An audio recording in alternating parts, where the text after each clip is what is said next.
Kisah setan yang mengajarkan ayat kursi pada Abu Hurairah. Assalamualaikum warahmatullahi wabarakatuh. Tahukah kamu bahwa setan pernah berubah wujud menjadi manusia dan kemudian mengajarkan ayat kursi kepada Abu Hurairah? Berikut ini kisah lengkapnya berdasarkan hadis. Dari Abu Hurairah radhiyallahu anhu, ia berkata, Rasulullah Shallallahu alaihi wasallam pernah mewakilkan padaku untuk menjaga zakat Ramadan, zakat fitrah. Lalu ada seseorang yang datang dan menumpahkan makanan dan mengambilnya.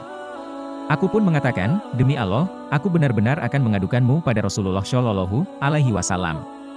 Lalu ia berkata, aku ini benar-benar dalam keadaan butuh. Aku memiliki keluarga dan aku pun sangat membutuhkan ini. Abu Hurairah berkata, aku membiarkannya. Lantas di pagi hari, Nabi Shallallahu alaihi wasallam berkata padaku, wahai Abu Hurairah, apa yang dilakukan oleh tawananmu semalam? Aku pun menjawab, wahai Rasulullah, dia mengadukan bahwa dia dalam keadaan butuh dan juga punya keluarga. Oleh karena itu, aku begitu kasihan padanya sehingga aku melepaskannya. Nabi Shallallahu alaihi wasallam bersabda, dia telah berdusta padamu dan dia akan kembali lagi. Aku pun tahu bahwasanya ia akan kembali sebagaimana yang Rasulullah Shallallahu alaihi wasallam katakan. Aku pun mengawasinya, ternyata ia pun datang dan menumpahkan makanan, lalu ia mengambilnya. Aku pun mengatakan, aku benar-benar akan mengadukanmu pada Rasulullah Shallallahu alaihi wasallam. Lalu ia berkata, biarkanlah aku ini benar-benar dalam keadaan butuh. Aku memiliki keluarga dan aku tidak akan kembali setelah itu. Abu Hurairah berkata, aku pun menaruh kasihan padanya, aku membiarkannya. Lantas di pagi hari, Nabi Shallallahu alaihi wasallam berkata padaku, wahai Abu Hurairah, apa yang dilakukan oleh tawananmu? Aku pun menjawab, wahai Rasulullah, dia mengadukan bahwa dia dalam keadaan butuh dan juga punya keluarga. Oleh karena itu, aku begitu kasihan padanya sehingga aku melepaskannya pergi. Nabi Shallallahu alaihi wasallam bersabda, dia telah berdusta padamu dan dia akan kembali lagi. Pada hari ketiga, aku terus mengawasinya, ia pun datang dan menumpahkan makanan lalu mengambilnya.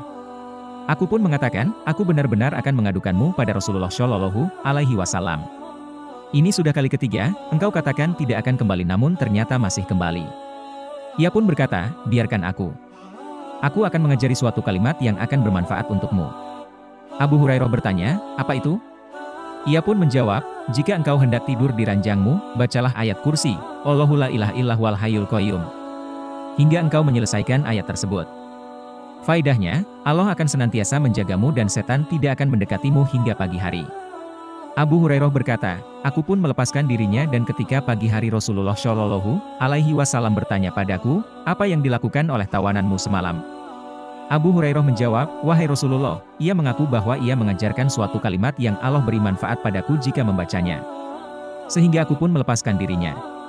Nabi Shallallahu alaihi wasallam bertanya, apa kalimat tersebut? Abu Hurairah menjawab, ia mengatakan padaku, jika aku hendak pergi tidur di ranjang, hendaklah membaca ayat kursi hingga selesai yaitu bacaan, Allahu la ilaha illallah wal hayyul qayyum. Lalu ia mengatakan padaku bahwa Allah akan senantiasa menjagaku dan setan pun tidak akan mendekatimu hingga pagi hari. Dan para sahabat lebih semangat dalam melakukan kebaikan. Nabi Shallallahu alaihi wasallam pun bersabda, adapun dia kala itu berkata benar, namun asalnya dia pendusta. Engkau tahu siapa yang bercakap denganmu sampai 3 malam itu, wahai Abu Hurairah? Tidak, jawab Abu Hurairah.